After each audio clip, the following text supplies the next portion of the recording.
यार सभी लोगों का स्वागत है हमारे इस यूट्यूब चैनल में, जिसमें हम हायर मैथमेटिक्स पढ़ते रहते हैं। तो आज हमारा टॉपिक है लीनियर ट्रांसफॉर्मेशन, जो कि लीनियर अलजेब्रा का एक बहुत ही महत्वपूर्ण टॉपिक है, जो आईआईटी जैम मैथमेटिक्स में पूछा जाता है। तो वही चीज़ें मैं पढ़ाने वाला हूँ, ठीक है। देन चलते हैं हम अगली स्लाइड में, देखते हैं क्या कंटेंट है हमारे पास, ठीक है। तो पहले बात तो हम जानेंगे लीनियर ट्रांसफॉर्मेशन होता क्या है। तो लीनियर ट्रांसफॉर्मेशन बेसिकली एक सेट से दूसरे सेट की तरफ, एक वेक्टर स्पेस से दूसरे वेक्टर स्पेस की तरफ होता है, ठीक है।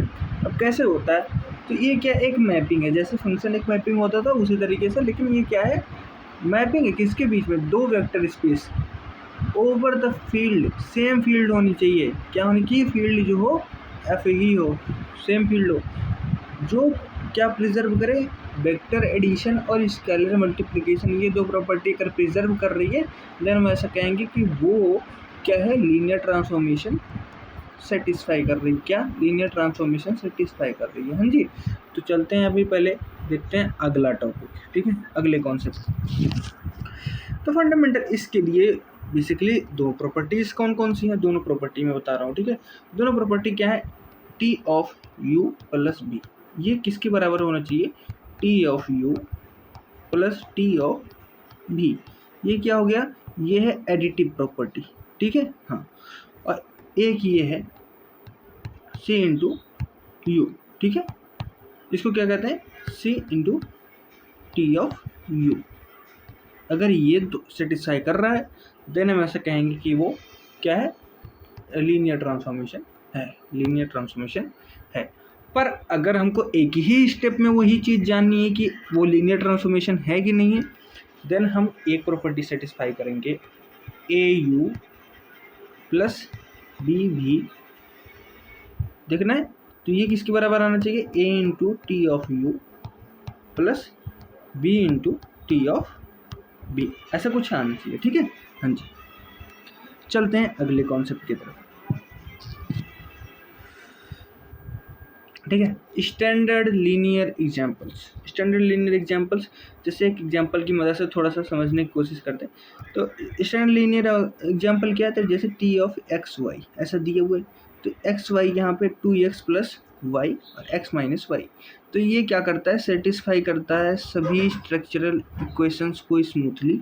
देन पहली बात, जीरो ट्रांसफॉर्मेशन क्या होता है, पहली बात तो, ठीक है। कोऑर्डिनेट है, ये क्या है, एक्स और वाई दो कोऑर्डिनेट हैं, वहाँ पे उनकी वैल्यू दी होगी, वो उसी तरीके से मैपिंग कराएगा और देखेंगे क्वेश्चंस को स्मूथली ये सॉल्व कर रहा है कि नहीं कर रहा है ना, देन ठीक है। तो जीरो ट्रांसफॉर्मेशन क्या होता है, जीरो ट्रांसफॉर्मेशन जब टी ऑफ बी क्या हो जाए, जीरो हो जाए, maps every vector to the destination zero element, मतलब सभी वेक्टर जो हों वो किस पे जाए, टी ऑफ यू और टी ऑफ बी जो है वो किस पे जाए, जीरो पे जाए। देन हम ऐसा कहेंगे कि वो क्या है, एक जीरो ट्रांसफॉर्मेशन है, ठीक है। आइडेंटिटी ट्रांसफॉर्मेशन क्या है, अगर हम कोई ट्रांसफॉर्मेशन कराएं जिस पे हम मैपिंग कर रहे हैं उसी पे चला जाए, देन हम ऐसा कहेंगे क्या है, वो आइडेंटिटी ऑपरेटर है, हाँ जी, आइडेंटिटी ऑपरेटर। समझ में आया, चलते हैं अगले कॉन्सेप्ट की तरफ, ठीक है। Non examples and rapid examples. Rapid elimination कैसे एलिमिनेट करते हैं, देखते हैं एक बार थोड़ा सा, ठीक है, हाँ जी।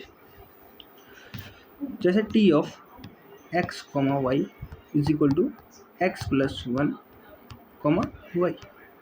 अब हम देखेंगे, जैसे एक्स की जगह जीरो रखा और वाई की जगह हमने जीरो रखा, देन हमारे पास क्या आएगा, 1 कॉमा 0, जो कि है ही नहीं, सेटिस्फाई ही नहीं कर रहा, इसीलिए हम ऐसे ही ट्रांसफॉर्मेशन को हम देख सकते हैं थोड़ा सा। अब शॉर्टकट ट्रिक क्या होती है, शॉर्टकट ट्रिक देख लो, every true linear transformation must always map the origin to the origin, मतलब क्या, टी ऑफ जीरो अगर जीरो के बराबर नहीं है, देन वो लीनियर ट्रांसफॉर्मेशन नहीं, क्या लीनियर ट्रांसफॉर्मेशन नहीं है, ये तो सेटिस्फाई करना ही करना चाहिए, ठीक है, हाँ जी। चलते हैं अगले कॉन्सेप्ट की तरफ, ठीक है। Domain, codomain and range space क्या होता है भैया? ये चीज़ अभी मैंने स्लाइड्स इसीलिए बनवाई, इसलिए कि थोड़ा सा आप लोगों को बहुत बेहतरीन तरीके से ये सारी चीज़ें समझाई जा सकें और बहुत ही कम समय में समझाई जा सके, जिससे आप क्वेश्चंस को सॉल्व करें, करने में ज़्यादा टाइम लगाएं, आप कॉन्सेप्ट्स पढ़ने में ज़्यादा टाइम ना लगाएं, आप सिर्फ क्वेश्चन सॉल्व करने में ज़्यादा टाइम लगाएं, ठीक है? तो क्वेश्चंस के लिए भी सीरीज आएगी, पर अभी मैं पूरे कॉन्सेप्ट को पूरे जो सिलेबस है उसको कंप्लीट करने में लगा हुआ हूँ। तो पहले कर लेते हैं थोड़ा सा डोमेन क्या होता है, डोमेन पता चलते हैं। डोमेन स्पेस क्या होता है भैया? तो डोमेन स्पेस होता है the complete source space environment भी। क्या कहेंगे ये? जो भी है, ये भी जो मैप कर रहा है, ये भी क्या कहलाएगा? Domain space. क्या कहलाएगा? डोमेन स्पेस कहलाएगा। हाँ जी, ठीक है। अब कोडोमेन कौन सा कहलाएगा? ठीक है। अब डब्लू जो है, इसका पूरा का पूरा जो एनवायरमेंट है वो क्या कहलाएगा? वो क्या कहलाएगा? वो कहलाएगा हमारा कोडोमेन। क्या कहलाएगा? कोडोमेन कहलाएगा। हाँ जी, कोडोमेन ना। हाँ जी, ठीक है। अब रेंज स्पेस कौन सा कहलाएगा? जिसकी इमेज बनी, जैसे आप लोगों ने पढ़ा होगा, क्या पढ़ा था? सेट पढ़ा था आपने, सेट थ्योरी पढ़ी थी, वहाँ पे रिलेशन एंड फंक्शन पढ़ा था। देन आप लोग एक चीज़ जानते होंगे, इमेज जिसका बनता था वही रेंज स्पेस बनता था ना, वही रेंज बनता था। उसी तरीके से यहाँ पर भी क्या है? रेंज किसका होगा? जो सच में मैप हुए हैं, जो सच में मैप वैल्यू हुई हैं, उन्हीं वही रेंज होंगी, ठीक है। हाँ, वही रेंज स्पेस होगा। तो जैसे R of T is equal to T of V G, जहाँ पे भी बिलोंग्स करेगा किसको? भी को। तो जो भी भी की वैल्यू जो होंगी, जो भी को सच में मैप कर रही हैं, वही हमारी क्या कहलाएंगे? रेंज स्पेस कहलाएंगे। तो रेंज स्पेस जो है आर टी फॉर्म करता है एक reversed vector space inside the target W. W के टारगेट पे क्या करता है? इसके अंदर जो है एक रिवर्स्ड वेक्टर स्पेस जो है रोबस्ट वेक्टर स्पेस का फॉर्म करता है, ठीक है, फॉर्मेशन करता है रेंज स्पेस, ठीक है। हाँ जी, चलते हैं अगले के तरफ। कर्नेल क्या होता है? तो कर्नेल स्पेस क्या होता है? अभी मैंने पढ़ाया था, जब मैंने मैट्रिक्स पढ़ाई थी तो उसी में मैंने कर्नेल बता दिया था, मेरे ख्याल से बता दिया था, हाँ ठीक है। लेकिन एक बार और थोड़ा सा समझा देते हैं। वो वाला कर्नेल लगभग सेम ही है, मैं इसको भी वही नल स्पेस जिसको कहते हैं उसी को कर्नेल कहते हैं, ठीक है। हाँ जी, तो समझते हैं थोड़ा सा। The kernel or null space gathers all domain inputs that collapse exactly into the target's zero element vector। मतलब वो all domain inputs, वो डोमेन के वो इनपुट्स जो कोलैप्स कर गए किसके अंदर? जो टारगेट था उसके जीरो एलिमेंट वेक्टर की, ठीक है, उन्हें ही हम क्या कहते हैं? कर्नेल कहते हैं। जैसे T of B is equal to zero W, ठीक है। हाँ जी, यहाँ पे बी क्या है? ये बी क्या है? बी किससे बिलोंग कर रहा है? बी वाले वेक्टर स्पेस से, ठीक है।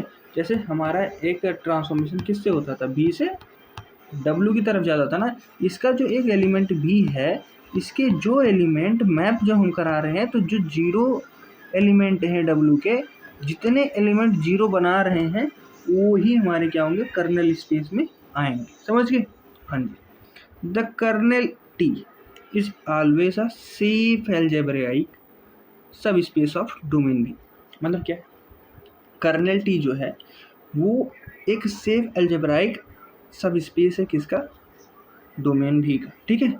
It defines what dimension parameters flatten out entirely during conversion. Conversion की तरफ कैसे फ्लैट हो जाते हैं?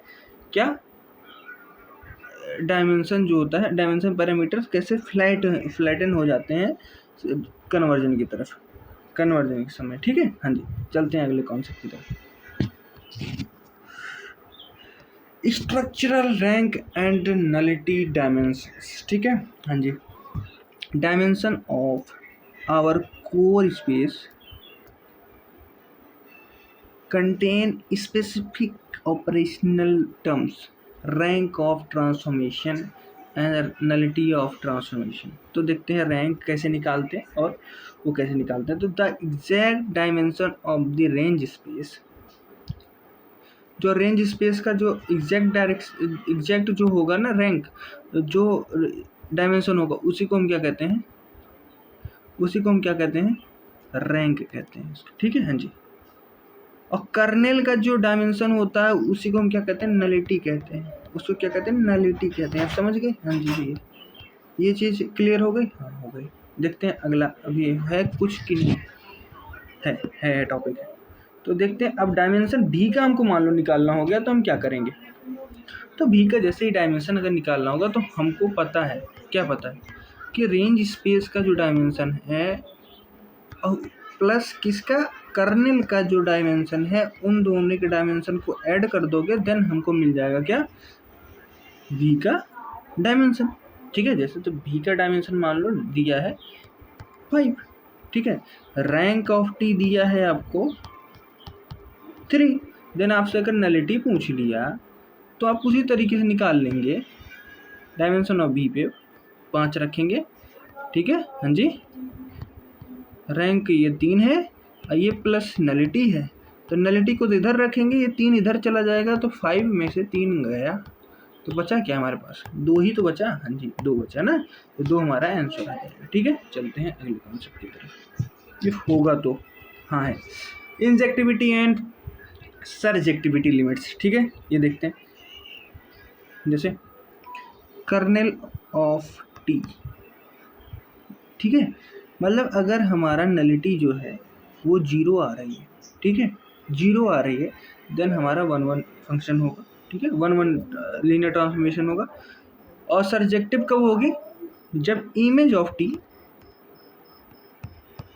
वो क्या बन जाए, W, पूरा का पूरा W बन जाए, पूरा का पूरा W बन जाए, मतलब रेंज स्पेस हमारा पूरा का पूरा क्या हो जाए, W हो जाए, समझ गए। हाँ, देन हम ऐसे कहेंगे वो क्या होगा, सरजेक्टिव। आइसोमॉर्फिज्म कब होगा, जब वो क्या हो, इंजेक्टिव भी हो और क्या हो, सरजेक्टिव भी हो, ठीक है। देन हम ऐसे कहेंगे क्या, डायमेंशन ऑफ भी और डायमेंशन ऑफ W अगर बराबर आ जाए तभी हम ऐसा कह सकते हैं। हाँ, तब यही इसके लिए नियम, ठीक है। हाँ जी, चलते हैं अब लास्ट की तरफ। सबसे इम्पोर्टेंट, मैं कहूँगा सबसे इम्पोर्टेंट है ये कॉन्सेप्ट। अब इसको समझते हैं थोड़ा सा। इसको मैं बहुत बेहतरीन तरीके से समझाया जा सकता था, पर मैं अभी यहाँ पे जान लो शॉर्ट रिवीजन ही करा रहा हूँ। इसको बहुत बेहतरीन तरीके से समझाया जा सकता है, इसको मैं एक अलग वीडियो में ही समझा दूँगा, ठीक है। पहले अब इसको रिवीजन समझ ले, सारी चीज़ें यहाँ पे बहुत बेहतरीन से थोड़े से नोट्स में पढ़ सकते थे, पर ये क्या है, मैंने इसको जो है बहुत डिटेल में नहीं बताया अभी, और डिटेल में मैं इसको बताऊँगा, ठीक है, बहुत डिटेल में बताऊँगा, एक अलग वीडियो इसके लिए स्पेशली बनाऊँगा, ठीक है। तो अभी जान लेते हैं क्या क्या चीज़ें होती हैं, ठीक है। हाँ जी, every single linear transformation between finite vector space, जिसके मतलब Rn से Rm की तरफ जा रहा है, हाँ जी, ठीक है, can be completely written in the matrix equation. हाँ, मैट्रिक्स इक्वेशन में लिखा जा सकता है जी। किस फॉर्म में लिखा जा सकता है, A इंटू एक्स की फॉर्म में लिखा जा सकता है, हाँ जी ना। और T of E1, T of E2, ठीक है। तो A क्या होता है, A की वैल्यू यही आएगी कि T of E1, T of E2, T of En ऐसा कर हो जाएगा, ठीक है। हाँ जी, ये होता है हमारा कॉलम लेआउट। ये देखो, where the column layout vectors of the matrix transformation match the evaluation maps of the standard basis components, ठीक है। हाँ जी, खत्म हो गया ये टॉपिक। मिलते हैं अगले वीडियो में, धन्यवाद।